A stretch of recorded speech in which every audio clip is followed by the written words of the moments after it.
Mayong adlaw sa among mga kabyanan nga nagasabdag kag nagawalayon sa pagsuporta sa sining programa kamatuoran pagatunan.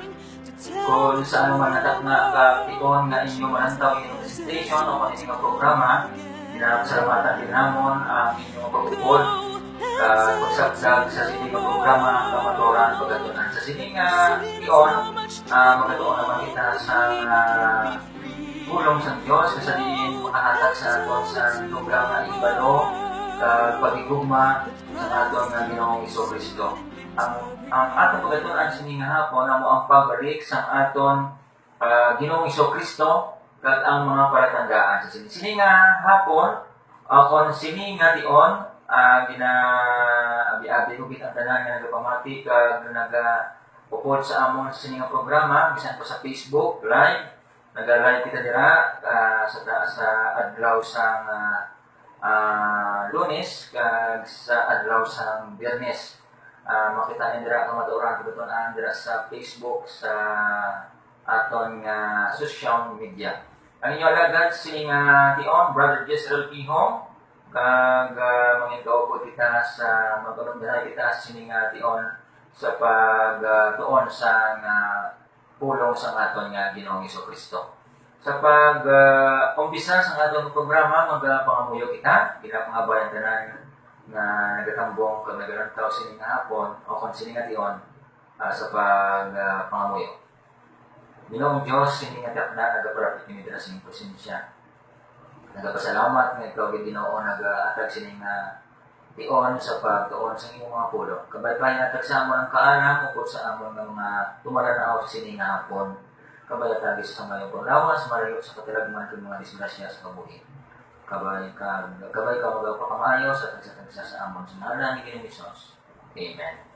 Sa liwat kita nagapanamyaw sa maayo gid na adlaw sa aton nga mga kabyanan nga nagapadayon sa pag-upod sining aton nga programa. Kamatuoran pagatunan kag ang aton topiko sining tion mga kabyanan amo ini ang pagbalik sa aton Ginoong Hesus kag ang mga palatandaan sini. Miali diri pamangkot nga aton pangitaan sa sabat diri sa Balahan nga Kasulatan. Ano ang promisa ang ginhatag ni Ginoong Hesus nanungod sa iya ikaduwa nga pagkari? Ano ang iyang promisa? Ina makita sa sinulatan sa 1:14, Kapitulo 14, versikulo 1. Atong basahon, hindi kamo magsagi palibog, magsalig kamo sa Dios, kag magsalig man kamo sa akon. Sa versikulo 2, dito sa balay sang akon amay, may madamo nga mansyon. Magauna ako dito kag magapreparar sa lugar para sa inyo. Hindi ako magsiling-sini sa inyo kung ini hindi matuod. Sa verse 3, kung dito na ako kag makapreparar na sa lugar para sa inyo, magabalik ako, agod kuwaon ko kamo, agod na kundiin ako, dito makamo. So, ang pamangkot, ano ba lang promisa ginhatag ni Ginoong Hesus sa ari sa diri sa duta sa iya ikaduwa nga pagkain. So, amo ini mga kabyanan kag mga pinalangga namon nga mga tumalanaw sa sining tion. Ginhatag sa aton nga mensahe sa aton nga Ginoo. Nga sa diin, hindi kita magpalibog. Hindi kita malisang. Kay magsalig lang kita sa Dios, kung magsalig lang kita kay Ginoong Hesus, kay magabalik siya sa sining duog, no? Sa diin, kuwaon niya diri ang mga maayo, ang mga matarong ng mga tao, kag amo ina ang iya nga pagka salbaron o kung pagkaluwason, kag amo ina ang iya pagkaluwason, kag pagkakuwaon niya, kag dalon niya dito sa langit, kag sa diin, kung diin siya, dito man, kung diin ang mga tao ngayon sa luwas, dito man ang Ginoo, kung diin ang Ginoo, dito man ang iyang mga niluwas. Kag, ano pa gid? Masunod sa atong pagtuon may pamatuod pagit ba na? Sa sununatan sa Isaiah, chapter 35, magakalipay ang disyerto nga daw sa tao, magapamuskat ang mga bulak sa kamingawan, magakanta kag magahugyaw sa kalipay ang kamingawan nga daw sa tao, kag magapamuskat sing madamo ang mga bulak sini, mangin matao ini pariho sa ratagon kag Carmel, kon Carmel kag Sharon. Makita dira ang gahom kag ang pagkahalang doon sa Ginoo nga atong Dios. Sa verse 3, gani pagkasugan ninyo ang mga nagakaluya. Ang bali, ang mga ginahadlukan nga magpakabakod, kamo kag hindi magkahadlok. Nagaabot ang inyo Dios sa pagtimalo sa inyong mga kaaway kag luwason. Kung di pa matuntaan man ini mga kabyanan ni Propeta Isaias.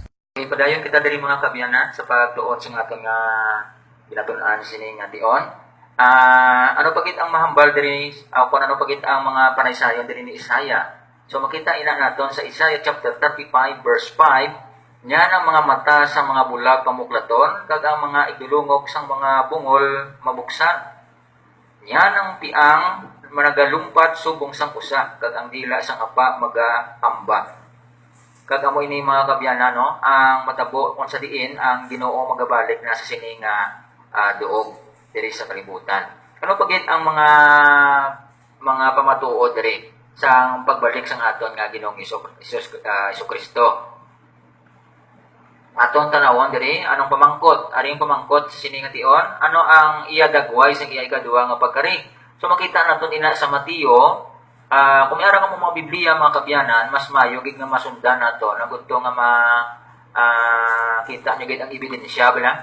Agunto nga hindi kita magbutang sa nga panguna-una naton nga basikon maguna-una kita nga nagapalagpat na kita diri. Kung mas maayo gid nga mayroon ka mo dira nga ginanatamdan nga Biblia.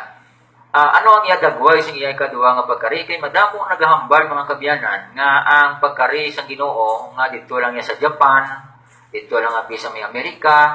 So hindi nagtingob. So aton natawon o kung basahon diri tun-an naton diri sa Mateo 24 bersikulo 26. Ano ba lang ginahambal diri? Busa kon magsiling sila sa inyo yari karon, yara siya sa kamingawan. Dili ka mo magkadto kon magsiling sila yari karon, yara siya sa nasulod ang nga mga hulot. Dili ka mo magtuo sini.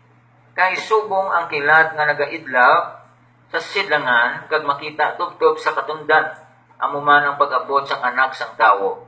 So makita naton diri mga kabyanan kag mga pinalangga naton nga tumalanaw sini nga tion ang ebidensya nga sa diin kung magpahayag ang aton nga Ginoo do kaangay ini siyang kilat nga halin sa sidlangan wakadto sa katungdan. Buot silingon ang tanan nga mata makakita, hindi lang dito lang sa ibang lugar kundi sa kabilugan gid, no, nga lugar. Ano pa gid ano mga tanandaan sing kaduha nga pagbalik ni Ginoong Hesukristo. Ina pa gid makita naton sa ikaduhang Timoteo o kon 2 Timothy chapter 3, makita naton dira ang mga matabo sa palaabuto, no. Kung sige po mayara ka mo dira Biblia, mas maayo gid nga masundan yo kita diri agud to nga mahangpa nato no ang atong ginatun-an sa ikaduhang Timoteo kapitulo 3. Tandain nyo ni mga kuturan, apang hangpa ini nga sa katapusan nga mga adlaw magaabot ang makahalanguyos nga mga tion, kay ang mga tao mahigugmaon sang kaugalingon. Makita na natin subong nga ang tao subong may gugmaon sa kaugalingon nila, no? May gugmaon sa kwarta, isa pagid na bugalon, palabi-labihon, mapasipalahon, malalison sa mga ginikanan, no? Mga kabataan naton subong, no? Malalison na sila mga ginikanan, tagna na yang gali. Ani nagigay diya sa Biblia